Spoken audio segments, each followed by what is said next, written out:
Kejadian pasal 18. Allah mengulangi menjanjikan seorang anak laki-laki kepada Abraham.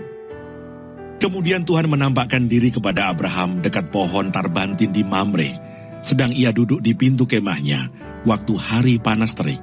Ketika ia mengangkat mukanya, ia melihat 3 orang berdiri di depannya. Sesudah dilihatnya mereka, ia berlari dari pintu kemahnya menyongsong mereka. Lalu sujudlah ia sampai ke tanah, serta berkata, "Tuanku, jika aku telah mendapat kasih Tuanku, janganlah kiranya lampaui hamba-Mu ini. Biarlah diambil air sedikit, basuhlah kakimu, dan duduklah beristirahat di bawah pohon ini. Biarlah kuambil sepotong roti, supaya tuan-tuan segar kembali. Kemudian bolehlah tuan-tuan meneruskan perjalanannya, sebab tuan-tuan telah datang ke tempat hamba-Mu ini." Jawab mereka, "Perbuatlah seperti yang kau katakan itu." Lalu Abraham segera pergi ke kemah, mendapatkan Sarah serta berkata, "Segeralah, ambil 3 sukat tepung yang terbaik, remaslah itu, dan buatlah roti bundar." Lalu berlarilah Abraham kepada lembu sapinya. Ia mengambil seekor anak lembu yang empuk dan baik dagingnya, dan memberikannya kepada seorang bujangnya. Lalu orang ini segera mengolahnya. Kemudian diambilnya dadi dan susu serta anak lembu yang telah diolah itu. Lalu dihidangkannya di depan orang-orang itu. Dan ia berdiri di dekat mereka di bawah pohon itu, sedang mereka makan. Lalu kata mereka kepadanya, "Di manakah Sarah istrimu?" Jawabnya, "Di sana, di dalam kemah." Dan firman-Nya, "Sesungguhnya aku akan kembali tahun depan mendapatkan engkau. Pada waktu itulah Sarah istrimu akan mempunyai seorang anak laki-laki." Dan Sarah mendengarkan pada pintu kemah yang di belakangnya. Adapun Abraham dan Sarah telah tua dan lanjut umurnya, dan Sarah telah mati haid. Jadi tertawalah Sarah dalam hatinya, katanya, "Akan berahikah aku setelah aku sudah layu, sedangkan tuanku sudah tua?" Lalu berfirmanlah Tuhan kepada Abraham, "Mengapakah Sarah tertawa dan berkata, 'Sungguhkah aku akan melahirkan anak, sedangkan aku telah tua?' Adakah sesuatu apapun yang mustahil untuk Tuhan? Pada waktu yang telah ditetapkan itu, tahun depan, aku akan kembali mendapatkan engkau." Pada waktu itulah Sarah mempunyai seorang anak laki-laki. Lalu Sarah menyangkal, katanya, "Aku tidak tertawa," sebab ia takut. Tetapi Tuhan berfirman, "Tidak, memang engkau tertawa." Doa syafaat Abraham untuk Sodom.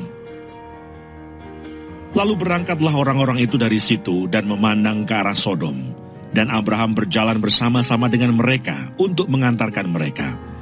Berpikirlah Tuhan, "Apakah aku akan menyembunyikan kepada Abraham apa yang hendak kulakukan ini? Bukankah sesungguhnya Abraham akan menjadi bangsa yang besar serta berkuasa? Dan oleh dia segala bangsa di atas bumi akan mendapat berkat. Sebab aku telah memilih dia, supaya diperintahkannya kepada anak-anaknya dan kepada keturunannya, supaya tetap hidup menurut jalan yang ditunjukkan Tuhan, dengan melakukan kebenaran dan keadilan, dan supaya Tuhan memenuhi kepada Abraham apa yang dijanjikannya kepadanya." Sesudah itu berfirmanlah Tuhan, "Sesungguhnya banyak keluh kesah orang tentang Sodom dan Gomora, dan sesungguhnya sangat berat dosanya. Baiklah aku turun untuk melihat, apakah benar-benar mereka telah berkelakuan seperti keluh kesah orang yang telah sampai kepadaku, atau tidak. Aku hendak mengetahuinya." Lalu berpalinglah orang-orang itu dari situ dan berjalan ke Sodom. Tetapi Abraham masih tetap berdiri di hadapan Tuhan. Abraham datang mendekat dan berkata, "Apakah engkau akan melenyapkan orang benar bersama-sama dengan orang fasik? Bagaimana sekiranya ada 50 orang benar dalam kota itu? Apakah engkau akan melenyapkan tempat itu dan tidakkah engkau mengampuninya karena ke-50 orang benar yang ada di dalamnya itu? Jauhlah kiranya daripadamu untuk berbuat demikian, membunuh orang-orang benar bersama-sama dengan orang fasik, sehingga orang benar itu seolah-olah sama dengan orang fasik. Jauhlah kiranya yang demikian daripadamu. Masakan hakim segenap bumi tidak menghukum dengan adil?" Tuhan berfirman, "Jika aku dapati 50 orang benar dalam kota Sodom, aku akan mengampuni seluruh tempat itu karena mereka." Abraham menyaut, "Sesungguhnya aku telah memberanikan diri berkata kepada Tuhan, walaupun aku debu dan abu." sekiranya kurang 5 orang dari ke-50 orang benar itu, apakah engkau akan memusnahkan seluruh kota itu karena yang 5 itu? Firman-Nya, aku tidak memusnahkannya jika aku dapati 45 di sana. Lagi Abraham melanjutkan perkataannya kepadanya, sekiranya 40 didapati di sana. Firman-Nya, aku tidak akan berbuat demikian karena yang 40 itu.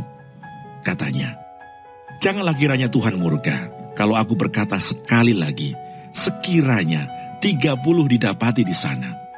Firman-Nya, aku tidak akan berbuat demikian jika aku dapati 30 di sana. Katanya, sesungguhnya aku telah memberanikan diri berkata kepada Tuhan, sekiranya 20 didapati di sana. Firman-Nya, aku tidak akan memusnahkannya karena yang 20 itu. Katanya, janganlah kiranya Tuhan murka kalau aku berkata lagi sekali ini saja, sekiranya 10 didapati di sana. Firman-Nya, aku tidak akan memusnahkannya karena yang 10 itu. Lalu pergilah Tuhan setelah ia selesai berfirman kepada Abraham, dan kembalilah Abraham ke tempat tinggalnya.